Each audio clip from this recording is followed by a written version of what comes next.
नमस्कार,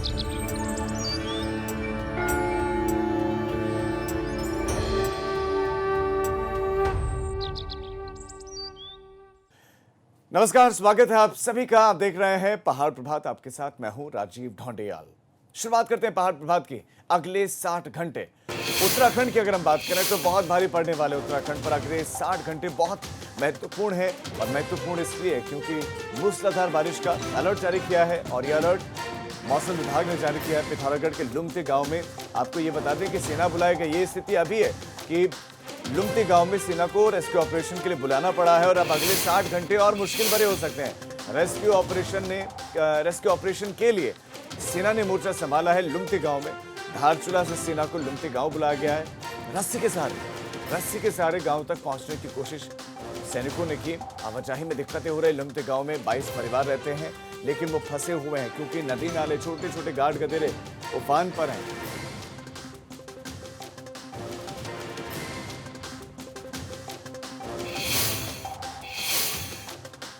और इस खबर पर और ज्यादा जानकारी के साथ रवि कैंतुरा हमारे संवाददाता देहरादून से हमारे साथ जुड़ गए हैं। रवि, सबसे पहले तो आपसे अलर्ट के बारे में जानना चाहेंगे कि किन जिलों के लिए किस तरह का अलर्ट है, और दूसरा ये कि रेस्क्यू ऑपरेशन के लिए सेना का इस्तेमाल करना, सेना को आना पड़ा, ये किस तरह की स्थितियां और किस तरह की स्थितियों को दर्शाता है, ये आप बताएं। जी देखिए राजीव, उत्तराखंड में लगातार जो आफत की बारिश है वो बरस रही है और हम देख रहे हैं कि खास तौर पर पिथौरागढ़ ज़िला इस वक्त एक ऐसा केंद्र बन चुका है जहां पर तमाम ऐसी जिंदगियां हैं जो बहुत ज़्यादा अस्त व्यस्त हो गई हैं। अभी जो है वहाँ पर 200 से 250 लोगों को एक अलग स्थान पर रखा गया है क्योंकि वहाँ पर जो सरयू नदी है वो अपने उफान पर है और ऐसे में उनकी ज़िंदगी को सुरक्षित किया जा सके। लेकिन लोगों की जान पर बनी हुई है और लगातार इस तरीके से भूस्खलन वहाँ पर हो रहा है। बादल फटने की घटनाएं वहाँ पर हो रही हैं। खास तौर पर पूरे कुमाऊं क्षेत्र की अगर बात करें तो अभी जो पूरा आज का दिन है वहां पर भारी से भारी बारिश का अलर्ट है। इसके साथ ही जो गढ़वाल है, गढ़वाल क्षेत्र के देहरादून, हरिद्वार, चमोली की अगर हम बात करें तो यहां पर भी भारी बारिश का अलर्ट मौसम विभाग ने दिया है। खास तौर पर पिथौरागढ़ की जो तहसीलें हैं वहां पर, चाहे मुनस्यारी की हम बात करें, उन तहसीलों में जो है जो लोग हैं उनको सतर्क रहने के लिए कहा गया है और प्रशासन को वहाँ पर अलर्ट रहने के लिए कहा गया है। सेना को वहाँ पर इस वजह से बुलाना पड़ा क्योंकि भौगोलिक परिस्थितियाँ इतनी जटिल हैं कि वहाँ पर रेस्क्यू करना आसान नहीं है। रस्सियों के सहारे किस तरीके से लोगों को मदद पहुंचानी है, ये तमाम चीज़ें हैं। तो हम कह सकते हैं कि पिथौरागढ़ जो है इस वक्त लगातार वहाँ पर जो आफत की बारिश बरस रही है, इससे पूरा जनजीवन है वो अस्त व्यस्त है और लोगों की ज़िंदगियां बिल्कुल ख़तरे में हैं। नदियां अपने उफान पर हैं और जो है ख़तरे के निशान से ऊपर नदियां बह रही हैं। तो उत्तराखंड के पहाड़ी ज़िलों की बात करें तो ये जो मानसून है ये बहुत बड़ी आफत रहता है उत्तराखंड के लिए और वही आफत लगातार बरस रही है। मौसम विभाग के अलर्ट ने एक बार फिर से सबकी चिंताएं और ज़्यादा बढ़ा दी हैं राजीव। लेकिन रवि, सवाल ये भी उठता है कि एसडीआरएफ, एनडीआरएफ, आपदा प्रबंधन तंत्र और दूसरे जो विभाग हैं जो सिर्फ इन परिस्थितियों के लिए ट्रेंड हैं, वो नाकाम करके सेना को बुलाना पड़ा। क्या ये सामान्य घटना है? क्या इस तरह की जब घटनाएं होती है तो सेना को अक्सर बुलाया जाता है या ये रेयर केसेस में होता है, जैसे केदारनाथ आपदा में हमने देखा और उसके बाद अब इस तरह की परिस्थितियां लुमता गांव में है कि सेना को बुलाना पड़ा है रेस्क्यू के लिए? जी राजीव, देखिए जो शुरुआती रेस्क्यू है वो एसडीआरएफ के द्वारा किया जाता है। अगर ज़्यादा जो है स्थितियाँ ख़राब होती हैं तो एनडीआरएफ को वहाँ पर बुलाया जाता है। लेकिन इससे ज़्यादा भी स्थिति अगर भयावह होती है, कुछ ऐसा रेस्क्यू करना होता है कि नदियों के पार जो है जाना है, वहाँ से लोगों को लाना है, तो इसके लिए सेना ट्रेन होती है और उनको इस तरीके की पूरी ट्रेनिंग होती है। ये अक्सर नहीं होता, ये तब होता है जब बहुत ज़्यादा जो है भूस्खलन और बहुत ज़्यादा जो है आफत की बारिश बरस रही हो और इस तरीके से बादल फटने जैसी घटनाओं के बाद बहुत सारे जो है लोगों के जीवन पर जब बात बनी आती है तो इसी वजह से सेना को वहाँ पर बुलाया गया है। आपने जिस तरीके से आपदा का जिक्र किया तो वहाँ पर भी जो है पूरे सेना को लगाया गया था। तो ये आप अनुमान लगा सकते हैं कि किस तरीके से इतनी आफत वहाँ पर लोगों के बीच पहुँच चुकी है कि सेना के जवानों को बुलाया गया है, क्योंकि एसडीआरएफ, एनडीआरएफ पे लगातार वहाँ पर रेस्क्यू जारी है और कई लोग अपनी जान भी गंवा चुके हैं। मलबा जो लगातार वहाँ पर है, उस मलबे पर भी जो है रेस्क्यू किया जा रहा है कि किस तरीके से हटाया जा सके। कई मकान जो है वहाँ पर जमींदोज हुए हैं, वहाँ पर देखा जा रहा है कि लोगों के दबे होने की कोई सूचना ना हो और लगातार इस तरीके की घटनाएं हो रही हैं। तो इसी को लेकर सेना को भी बुलाया गया है ताकि आने वाले वक्त में अगर स्थिति और हालात और नाजुक होते हैं, तो वहाँ पर जो है सेना अगर ऑलरेडी वहाँ पर पहले से ही अगर मौजूद रहेगी तो जो है बहुत जल्द से जल्द रेस्क्यू किया जा सकेगा। कहते हैं कि अगर कोई भी घटना होती है और 1 घंटे के भीतर अगर रेस्क्यू कर दिया जाता है, यानी कि लोगों को अस्पताल पहुंचाया जा सकता है, तो ऐसे में जिंदगियों के बचने की संभावना काफी बढ़ जाती है। राजीव, रवि, आपका इस तमाम जानकारी के लिए धन्यवाद। तो स्थितियां बहुत खराब है और यही वजह है कि सेना को रेस्क्यू के लिए बुलाया गया है और इसके साथ साथ रेड अलर्ट जारी किया गया है मौसम विभाग की तरफ से उत्तराखंड के खासतौर पर कुमाऊं क्षेत्र के लिए। इधर बागेश्वर के कपकोट ब्लॉक में भारी बारिश की वजह से सरयू नदी उफान पर है। सरयू नदी का जलस्तर बहुत बढ़ गया है। बागनाथ मंदिर के घाटों तक सरयू नदी का पानी पहुंच गया है। ये सरयू नदी का वेग, सरयू नदी की तस्वीर आप देखिए कि जो घाट हैं वो कई सीढ़ियां तो दब चुकी हैं और खतरे के निशान के बेहद करीब है, जिसके चलते पुलिस और बागेश्वर तहसील प्रशासन की आपदा की टीम ने स्थानीय लोगों को अलर्ट कर दिया है। स्थानीय लोगों को सचेत कर दिया गया है कि सरयू नदी के किनारे इस वक्त वो ना जाएं।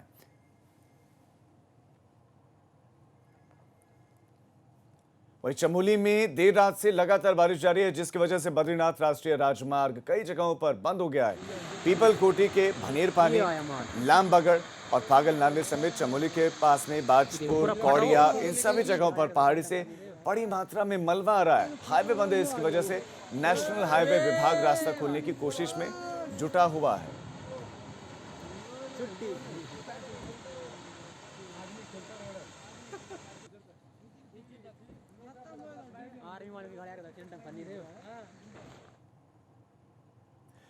और अब बड़ी खबर का रुख करें, देहरादून से बड़ी खबर आपको देते हैं। त्रिवेंद्र कैबिनेट की आज महत्वपूर्ण बैठक है सचिवालय में। सुबह 11 बजे त्रिवेंद्र कैबिनेट की बैठक होगी।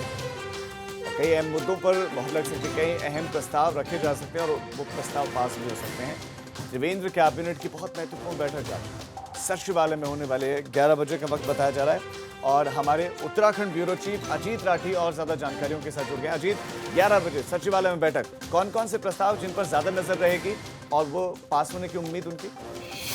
राजीव, देखिए जितना इनपुट मिल चुका है तो उसमें लेबर और रेवेन्यू और इसके अलावा मेडिकल हेल्थ डिपार्टमेंट के कुछ इश्यूज आ सकते हैं, उन्हीं का प्रस्ताव तैयार हो रहा था।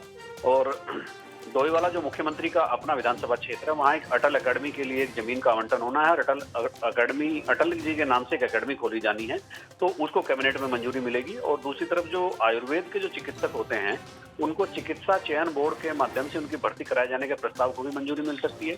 कुछ श्रम कानून है जिनमें परिवर्तन किया जाना है, जो इंडस्ट्री के लिहाज से बेहद जरूरी है, तो उस पर भी आज मंथन होना, वो भी उनके बदलाव को भी मंजूरी मिल सकती है। और रेवेन्यू से भी जुड़े हुए कुछ मामले आ सकते हैं। तो ये 4-5 प्रस्तावों का जो इनपुट हमें मिला है, तो वही हम अपने दर्शकों को बता रहे हैं कि एक आयुर्वेद का है, आयुर्वेद चिकित्सकों का है, और एक अटल अकेडमी डोईवाला में खुलने जा रही है। बड़ी बात है, अटल अकेडमी खुलेगी, उसका क्या फ्रेम होगा, क्या उसका स्ट्रक्चर होगा, तो ये आज कैबिनेट में तय हो जाएगा। ठीक है अजीत, आपका इस तमाम जानकारी के लिए धन्यवाद। तो मेडिकल क्षेत्र, रेवेन्यू, आयुर्वेद चिकित्सक, श्रम कानूनों में बदलाव, अटल अकेडमी, ये सारे प्रस्ताव रखे जा सकते हैं त्रिवेंद्र कैबिनेट में आज। देहरादून से ही अगली बड़ी खबर, आज मुख्यमंत्री ऑनलाइन सेवा का शुभारंभ करने वाले हैं। देहरादून, नई टिहरी, श्रीनगर गौचर हवाई सेवा का शुभारंभ होने वाला है आज और ये ऑनलाइन होगा। दूरस्थ इलाकों में मरीजों को अस्पताल में पहुंचाने में से मदद मिलेगी। दूरस्थ इलाकों में मरीज उनको अच्छा उपचार मिले और अच्छा उपचार मैदानी इलाकों में, ज़्यादा अच्छे अस्पताल मैदानी इलाकों में, चाहे कुमाऊं क्षेत्र में बात करें, हल्द्वानी की बात करें, उस तरफ भी है, तो पहाड़ों की बात करें, गढ़वाल क्षेत्र की बात करें, तो या तो ऋषिकेश, देहरादून, कोटद्वार, इस तरफ लोगों को आना पड़ता है। विधायक देशराज कर्णवाल को नोटिस जारी किया गया। एक और बड़ी खबर आपको देते हैं। विधायक देशराज कर्णवाल जो इससे पहले भी सुर्खियों में आए थे, जब देशराज कर्णवाल और चैंपियन का दोनों के बीच का विवाद हुआ था, और इस बार देशराज कर्णवाल को एक नोटिस जारी किया गया और ये अनुशासनहीनता का नोटिस है और ये नोटिस भेजा गया है संगठन की तरफ से। और झबरेड़ा से इस वक्त बीजेपी के विधायक हैं देशराज कर्णवाल और ज्यादा सुर्खियों में, ज्यादा चर्चा में इसलिए भी रहते हैं क्योंकि कुंवर प्रणव सिंह चैंपियन के साथ इनका बवाल, इनका विवाद, और उसी मामले में कुंवर प्रणव सिंह चैंपियन पर कार्रवाई भी बीजेपी ने की। दरअसल देशराज कर्णवाल, अगर अभी की बात करें, जो नोटिस अनुशासनहीनता का जारी किया गया है, वो उन पर अशोभनीय व्यवहार करने का, कार्यकर्ताओं के साथ अभद्र व्यवहार करने का आरोप लगा है। तो यानी कि सामान्य और सभ्य व्यवहार कार्यकर्ताओं के साथ नहीं करते हैं, अशोभनीय व्यवहार करते हैं, इसीलिए उनको ये नोटिस जारी किया गया है। और ये कहीं ना कहीं सामान्य घटना तो नहीं रखती, क्योंकि एक विधायक हैं और विधायक का इस तरह का बर्ताव और इस तरह के बर्ताव की लगातार शिकायतों के बाद पार्टी संगठन की तरफ से ये नोटिस जारी किया गया है।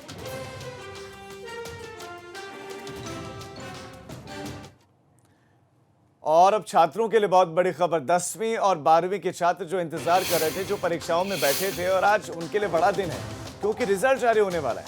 उत्तराखंड बोर्ड का रिजल्ट आज होगा जारी। 10वीं और 12वीं का रिजल्ट आएगा 11 बजे आएगा। तो रिजल्ट आप एबीपी गंगा पर भी देख सकते हैं। शिक्षा मंत्री अरविंद पांडे आज रिजल्ट को घोषित करेंगे, रिजल्ट जारी करेंगे। जिस वेबसाइट पर जाकर रिजल्ट देख सकते हैं वो वेबसाइट भी हम आपको बता दें, ubsc.uk.gov.in। इस वेबसाइट पर जाकर आप रिजल्ट चेक कर सकते हैं। 2,71,690 परीक्षार्थी इस बार परीक्षा में शामिल हुए। कोरोना की वजह से कुछ परीक्षाएं पहले हुई तो कुछ बाद में करवाई गई और परीक्षाएं मूल्यांकन हो गया है परीक्षा पत्रों का, क्वेश्चन पेपर का, और अब रिजल्ट आज घोषित किया जाएगा।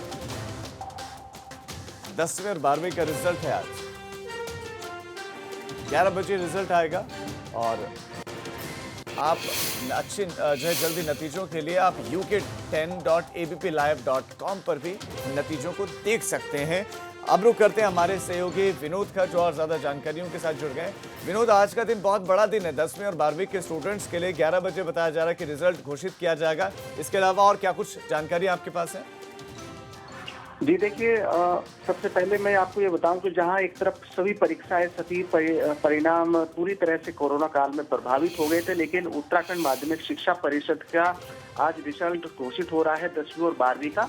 तो इसमें तौर पर यह बताया जाए पूरी तरह से तैयारी की गई है और अभी 11 बजे ये रिजल्ट घोषित हो जाएगा, जिसमें 10वीं और 12वीं का रिजल्ट घोषित किया जाएगा। लेकिन साफ तौर पर सीएम ने भी जितने भी परीक्षार्थी हैं उनको शुभकामनाएं दी हैं और जिनका रिजल्ट आना है वो पूरी तरह से बधाई देकर उन्हें बताया है कि अपने पूरी तरह से जो मुकाम है उनको हासिल किया जाए। लिहाजा अभी 11 बजे रिजल्ट आ जाएगा। लेकिन अच्छी खबर यह है कि पूरी तरह से 10वीं और 12वीं को रिजल्ट को लेकर बच्चों में भी उत्साह बना हुआ है। जी विनोद, आपका इस तमाम जानकारी के लिए धन्यवाद। तो मुख्यमंत्री ने भी अपील की है कि भविष्य की तरफ आप सोचें। खबरों में आगे बढ़ रहे हैं। काशीपुर में पुलिस और ग्रामीणों की झड़प हुई है। तो काशीपुर से बड़ी खबर आपको दे दें, यहाँ पर पुलिस और ग्रामीणों की झड़प हुई है और ग्रामीणों ने पुलिस पीआरडी जवानों को पीटा है और ये विवाद शुरू हुआ है यूपी उत्तराखंड बैरियर को हटाने को लेकर। जो बॉर्डर है, बॉर्डर पर बैरियर लगे हैं और उसके बाद आप इन तस्वीरों को देखिए। एबीपी गंगा से पहले बहुत बार तस्वीरों को दिखा चुका है जिसमें पुलिस वाले लोगों को पीटते हुए दिखते हैं, लेकिन यहाँ उल्टा है। काशीपुर की जो ये तस्वीरें हैं, यहाँ पर ग्रामीण पुलिस वालों को पीट रहे हैं। किस तरह से पीट रहे हैं आप देखिए।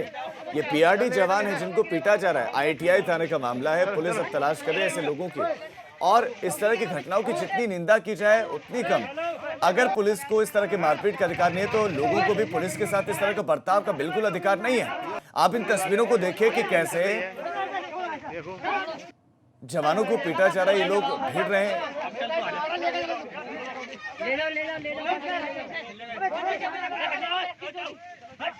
देखिए, यूपी उत्तराखंड बैरियर को हटाने को लेकर विवाद हुआ था और विवाद के बाद क्या हुआ देखिए। बड़ी संख्या में ग्रामीण जुट गए और उन्होंने सिपाहियों के साथ मारपीट की।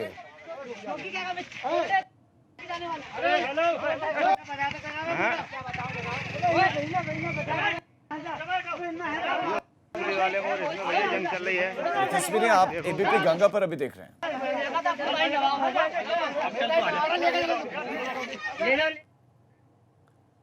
रुद्रपुर में सीपीयू कर्मी पर एक युवक के माथे पर चाबी घोंपने का आरोप है और यह मामला इतना गरमाया कि पुलिस मुख्यालय ने इस पर जांच बिठा दी है। साथ ही एक एसआई और 2 कांस्टेबल को मामले में सस्पेंड किया गया है।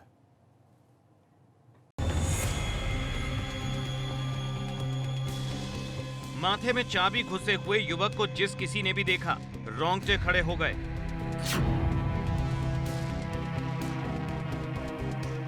आरोप है कि रुद्रपुर में सीपीयू कर्मी ने इस युवक के माथे में इस चाबी को घोंप दिया।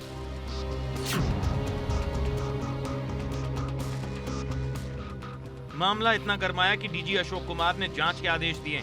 साथ ही एसएसपी, एक एसआई और 2 कांस्टेबल को सस्पेंड कर दिया गया है।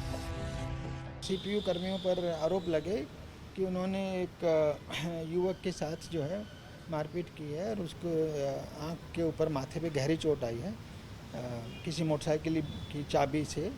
तो मामले की गंभीरता को देखते हुए हमने एसएसपी से बात की और आरोपों के दृष्टिगत एक सब इंस्पेक्टर और 2 पुलिसकर्मियों को निलंबित कर दिया, 2 उसके साथी जो कांस्टेबल्स थे, और मामले की गहराई से जांच की जाए। इस घटना के बाद गुस्साए लोगों ने हंगामा किया। अब पुलिस ऐसे लोगों के खिलाफ भी कार्रवाई की बात कर रही है।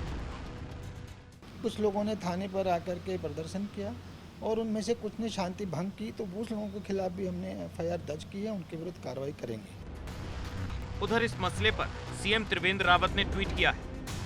सीएम ने लिखा कि उन्होंने इस मामले में डीजी को कड़ी कार्रवाई के निर्देश दिए हैं। साथ ही शहरी विकास मंत्री मदन कौशिक भी इसे गंभीर मामला मान रहे हैं। प्रकार की जो कार्रवाई है वो न केवल चिंताजनक है, अभी तो अच्छी भी नहीं मानी जाती, क्योंकि हम लोगों में कहीं ना कहीं एक संदेश इस रूप में होना चाहिए कि सब लोग मिलकर काम करने वाले हैं, सिस्टम को चलाने वाले हैं। उत्तराखंड में सीपीयू की 6 यूनिट है जो अलग अलग शहरों में तैनात है। सीपीयू का मुख्य मकसद ट्रैफिक नियमों की अनदेखी करने वालों को सबक सिखाना है। मैदानी इलाकों में इस टीम को सीपीयू और पहाड़ी इलाकों में हिल फोर्स के नाम से जाना जाता है। मगर सीपीयू यूनिट के साथ अब तक कई बार विवाद जुड़ चुके हैं। अब बड़ा सवाल यह है कि चाबी कांड के बाद क्या ये विवाद रुक पाएगा। देहरादून से विनोद कुमार के साथ उधम सिंह नगर से विकास की रिपोर्ट, एबीपी गंगा।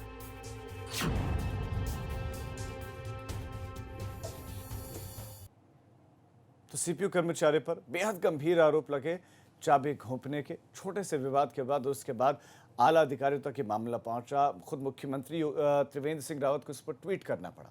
खबरों में आगे बढ़ रहे हैं। उत्तराखंड के सिडकुल घोटाले की कुछ फाइलें गायब हो गई हैं, ये बड़ी जानकारी मिल रही है। खबर अपने आप में बहुत बड़ी खबर है। इस वक्त की बहुत बड़ी खबर आपको दे दें, सिडकुल घोटाले की कुछ फाइलें गायब हो गई हैं। सिडकुल जांच से संबंधित कुछ फाइलें गायब बताए जा रहे हैं। आईजी गढ़वाल की जानकारी मांगने पर यह खुलासा हुआ। आईजी गढ़वाल ने जानकारी मांगी तो पता चला कुछ फाइलें गायब हुई हैं या गायब करवा दी गई हैं। सवाल, साल 2012 से 2017 के बीच में घोटाला हुआ था। रवि हमारे संवाददाता और ज्यादा जानकारी देंगे। रवि, बताइए खुलासा कैसे हुआ कि ये फाइलें गायब हैं, कितनी महत्वपूर्ण फाइलें हैं जो बताया जा रहा है गायब हुई हैं। घोटाले के बारे में जानकारी देते हुए दर्शकों को बताएं। जिससे राज्य में सबसे बड़ा घोटाला है 2012 से 2017 के बीच जो सिडकुल के द्वारा विभिन्न जो है निर्माण कार्य कराए गए थे, जिसमें जब ऑडिट कराया गया था तो पूरी अनियमितताएं पाई गई थी। और सूत्रों की अगर माने तो ये घपला करीब 500 करोड़ का है।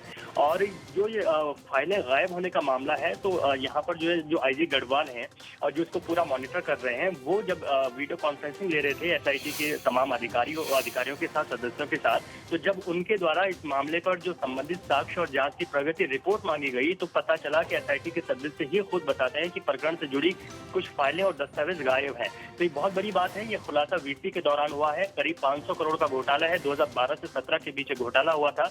मैं ये भी बता दूं कि यहाँ पर जो सरकारी धन था उसका पूरा दुरुपयोग हुआ था। मामले में सिर्फ जो है सरकारी अफसर ही नहीं बल्कि यहाँ पर नेताओं की संलिप्तता की भी बात उजागर हुई थी। और तमाम जो ये पूरे अब रवि, सवाल बहुत सारे हैं और सवाल एक बार फिर से महकमे पर इस पूरे वाकये से उठेंगे कि फाइलें गायब हुई तो हुई कैसे, क्या बाहर के व्यक्ति आया या भीतर की किसी व्यक्ति ने करवाई, कौन सी महत्वपूर्ण दस्तावेज थे जो ये गायब हुए हैं। आपका फिलहाल इस तमाम जानकारी के लिए धन्यवाद। अब एक छोटे से ब्रेक के लिए हम रुक रहे हैं, फौरन लौट रहे हैं। आप देखते रहिए एबीपी गंगा।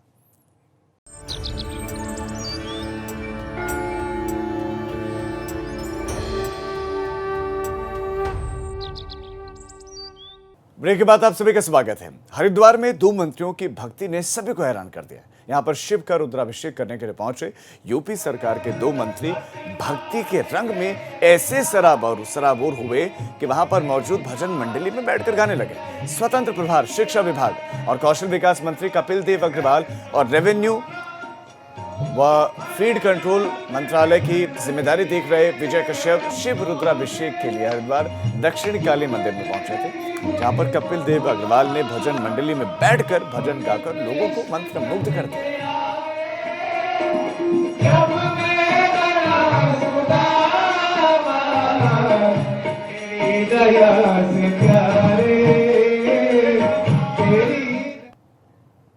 और देहरादून से अब एक बड़ी जानकारी आपको देते हैं। सीपीयू जवान का युवक पर हमला करने का मामला है।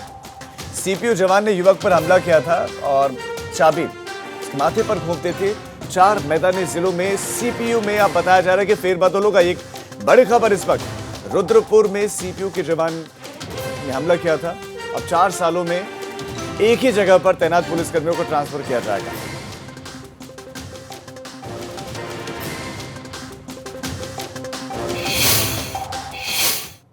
और अब आपको दिखाते हैं 13 जिले 13 खबरें। टिहरी में प्रभारी मंत्री सुबोध उनियाल ने की मीटिंग, कोरोना और बरसात के मौसम की तैयारियों की समीक्षा की। विकासनगर में मलबे में फंसा ट्रक, चालक ने भागकर बचाई जान। बारिश के बाद हाईवे पर अचानक गिरा मलबा। बागेश्वर के कपकोट में बारिश और मलबा गिरने से कई रोड बंद, जान जोखिम में डालकर सफर कर रहे हैं लोग। काशीपुर में 9 जगहों पर कंटेनमेंट जोन बनाए जाने की तैयारियां। कल 49 लोगों की कोरोना की रिपोर्ट आई थी पॉजिटिव। अल्मोड़ा में कोरोना के बढ़ते मामलों को लेकर अलर्ट, अब हर दिन 600 से 700 की सैंपलिंग होगी। उत्तरकाशी में डीएम और एसपी ने किया कंटेनमेंट जोन का निरीक्षण, तमाम व्यवस्थाओं का लिया जायजा। देहरादून नगर निगम ने डेंगू को लेकर कसी कमर, अब तक 31 वार्ड में हुई है साफ सफाई की व्यवस्था की जांच।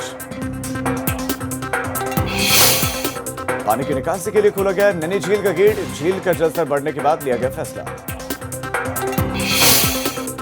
खटीमा में बालिका छात्रावास के भवन का शिलान्यास, 1.5 करोड़ की लागत से छात्रावास तो 1 करोड़ की लागत से बनेगा डाइनिंग हॉल। पौड़ी के सुमाड़ी में एनआईटी को शिफ्ट करने का ग्रामीणों में इस बात को लेकर मायूसी, कैंपस के लिए ग्रामीणों ने निःशुल्क दी थी अपनी जमीन। काशीपुर में हिंदूवादी संगठनों के राम मंदिर के लिए भेजी गई है उनके द्वारा मिट्टी, डाक के जरिए भेजी गई मिट्टी। गंगोत्री धाम से अयोध्या भेजा गया गंगा जल, राम मंदिर निर्माण के लिए श्री 5 बद्री समिति ने भेजा जल। केदारनाथ में शंकराचार्य समाधि स्थल से पहले चरण का काम पूरा, 3 चरणों में होगा समाधि स्थल का काम निर्माण कार्य, दूसरे चरण का काम हुआ शुरू। तो पहाड़ प्रभात में फिलहाल इतना ही, लेकिन उत्तर प्रदेश और उत्तराखंड की तमाम खबरों के लिए आप देखते रहिए एबीपी गंगा, खबर आपकी, जुबान आपकी।